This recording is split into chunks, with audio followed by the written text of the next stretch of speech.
Hello friends, आज मु समस्तंक प्रिय नड़िया आइसक्रीम बनइबार रेसिपी नहीं आसी घरे मात्र किछि जिनिस रे बनंतु नड़िया आइसक्रीम। तापाई मु नड़िया को भल भाबे तार कला अंश छड़े नहीं ताकू भल भाबे छोट छोट कर ग्राइंडिंग कर नहीं एवं चॉकलेट नहीं एवं गोटे मिक्सचर रे अल्प बिस्कुट देछि सेथिरे क्षीर पकेइबी। क्षीर पकेइला परे सेथिरे देखो बर्तमान मुझे क्षीर पकईली। क्षीर पकईला से आम मिल्क पाउडर पकेबा। नड़िया पूरा पकईली। नड़िया पूरा पकईला मुझे मिल्क पाउडर पकाउची 2 चामच। देखु 2 बड़ चामच आप मिल्क पाउडर पकेबे। मिल्क पाउडर पकईला से आम आवश्यक अनुसार चीनी पकेबा।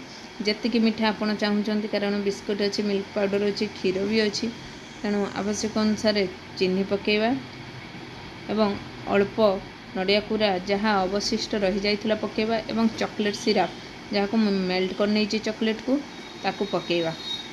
पकेइकी भल भाबे ग्राइंड करि नबा। भल भाबे ग्राइंड करला परे सेथिरे अल्प नड़िया कूरा मु रखी ताकू वर्तमान ऊपर पकई दबा एवं आइसक्रीम फ्रेम को बाहर करी आइसक्रीम प्रस्तुत करिया। देखंतु वर्तमान आइसक्रीम फ्रेम आमर प्रस्तुत। सेथिरे आइसक्रीम रो बैटर को पकेबा। अल्प माने ऊपर अल्प छाड़ी देबे कहीं ना ताकू कभर मध्य करिवार अछि। देखंतु तो मु सब बैटर पकेला परे पो केमिति ताकू कभर करि नउची निजे एवं यहा को आमे फ्रीजर रे रखी देबा 4 रु 5 घंटा। 4-5 घंटा परे देखिए आपणकर आइसक्रीम पूरा प्रस्तुत हो सारी।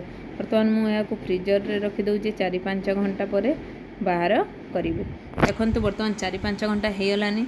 एबे मु बाहर करिछि।